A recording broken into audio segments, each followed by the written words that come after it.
Rossiya Federatsiyasidan olingan qarz oliylarni undirish tizimi O'zbekiston orqali banklar yoki MUK orqali amalga oshirilyapti deydigan masala ko'p kelyapti. Qanaqa tartibda amalga oshirilyapti, Sherzod aka? Prosta tak shunda o'zidan o'zi borib turib ras undirib yuborolmaydi, misol uchun kartasidan yechib ololmaydi. Yevropada agar qarz bo'lib qolsangiz, oddiy shtrafga tushsangiz, ketib borsangiz, sizga o'sha xat jo'natadi ular. Mana og'ayni qarzing bor, to'lab qo'y deydi.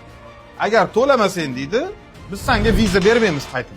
Rossiyadagi qarzing bor, to'lab qo'y degan xat kelsa, agar bu harakatlar noqonuniy, qonunga xilof hisoblanadi va bu harakatlarning ustidan bemalol shikoyat qilsa bo'ladi tegishli organlarga.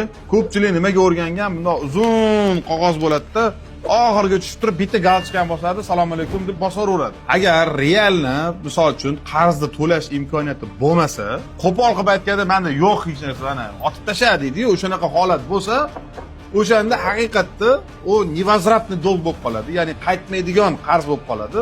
Shu bilan osilib turadi uni. Jinoiy javobgarlik yoki ma'muriy javobgarlik, yana qanaqadir qo'shimcha javobgarliklar bo'lmaydi. Ozodlikdan mahrum qilish degan bir nimalari yo'q, to'g'rimi? Umuman bu narsani вообще o'ylamasin, kim gap tarqatib turgan bo'lsa ham gapirmasin.